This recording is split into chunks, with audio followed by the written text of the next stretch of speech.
Welcome to News Video Clip.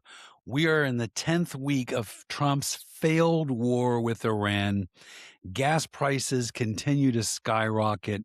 Grocery prices continue to skyrocket. And so, what is Dear Leader doing about all of this? Well, he is building a golden statue to himself down at his Doral Country Club golf club in Miami, Florida. If this looks a little familiar, it's probably because we've seen this before. Joseph Stalin, who led Russia for decades and was a murderous dictator, used to build statues to himself in Moscow. So maybe that's where Trump got the idea.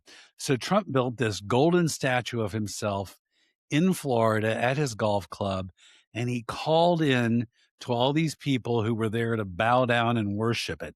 So let's listen to Trump. To look at it very closely, and it's incredible. And I just want to thank you. I know it was done from love, and I want to thank Mark Burns, a pastor. He's a good pastor. He's a good man. I've known him a long time. He's been with me from the beginning, right from the beginning. Maybe about 2 days later, right? 2 days, but like Mr. President. He was right at the beginning, and I appreciate it, Mark. You're great. And it's really a good person. And I want to thank everybody there. I hear there's a good crowd of people, but I want to thank you all, and I won't forget it. And we love you all, and the country's doing great. And Iran is not doing good because of us. They are not doing well at all, and good things are happening. And I Alrighty, so there we go. Glorious leader praising himself, praising his gold statue. And he mentioned Pastor Mark Burns, who posted this on Threads. He wrote, had the honor of leading President Donald J. Trump's statue dedication event today at Trump Doral, Miami. Mission accomplished, Mr. President. Wow, Pastor Mark Burns, have you never cracked a Bible open? Because throughout the Bible, God warns against idolatry, which includes building statues of yourself. And that's what you're supporting Trump doing. You're literally supporting a violation that's clearly in the Bible over and over and over.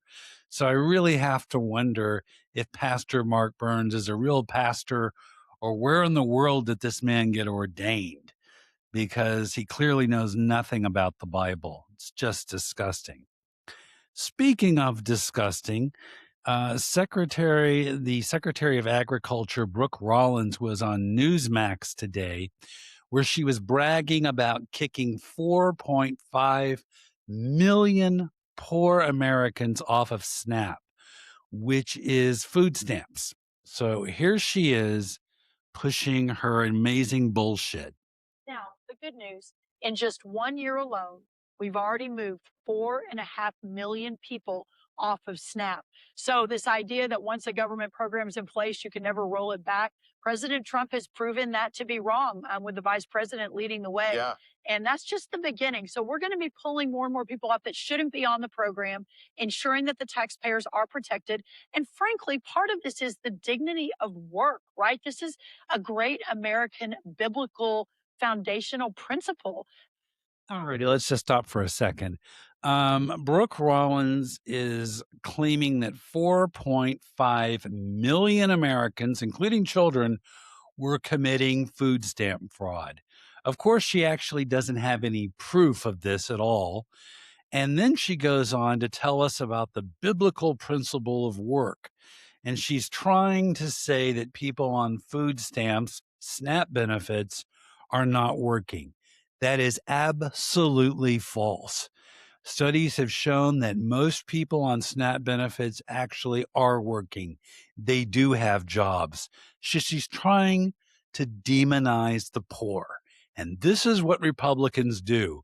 Oh, and by the way, Brooke claims to be a Christian. Maybe Brooke should also crack open a Bible and see where Jesus actually says to feed the poor and to help the poor. In fact, that is throughout the Bible. That is absolutely commanded over and over and over. So we're going to move on now to another Republican scumbag. And he's going to make a similar claim that Brooks making about fraud, except he's going to claim it's about Medicaid and Medicare. This is Representative Derek Van Orden from Wisconsin, and he's going to falsely claim that Trump's big, beautiful bill will not cut Medicaid and Medicare. We know he's lying, and we're going to prove it right after this clip. American citizens have the right to peacefully protest. They get to make their voices heard. I just wish they knew what they were talking about. There has been no cuts to Medicaid or Medicare. There's not going to be cuts to Medicare and Medicaid. What's going to end, though, is the rampant waste, fraud, and abuse.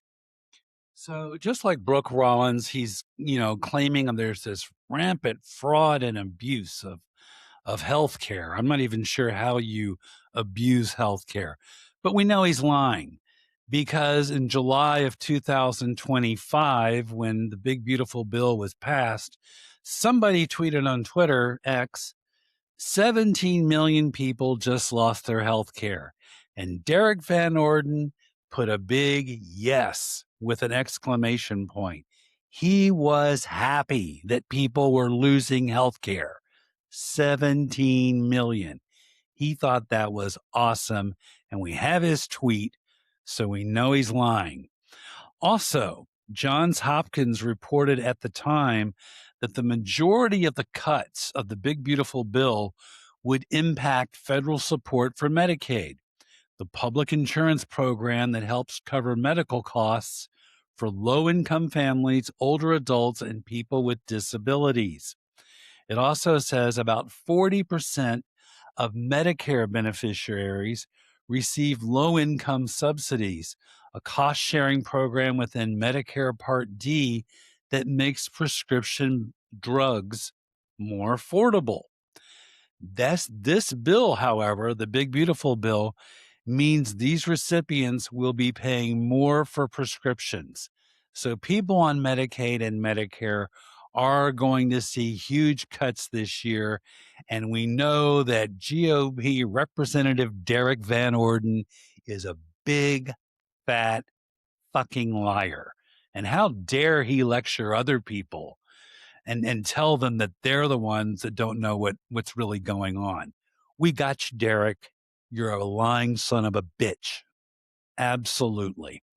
All right. Speaking of lying son of a bitches, let's move on now to the head of Health and Human Services at the Trump administration, RFK Jr., who seems to do something horrible at least once a week.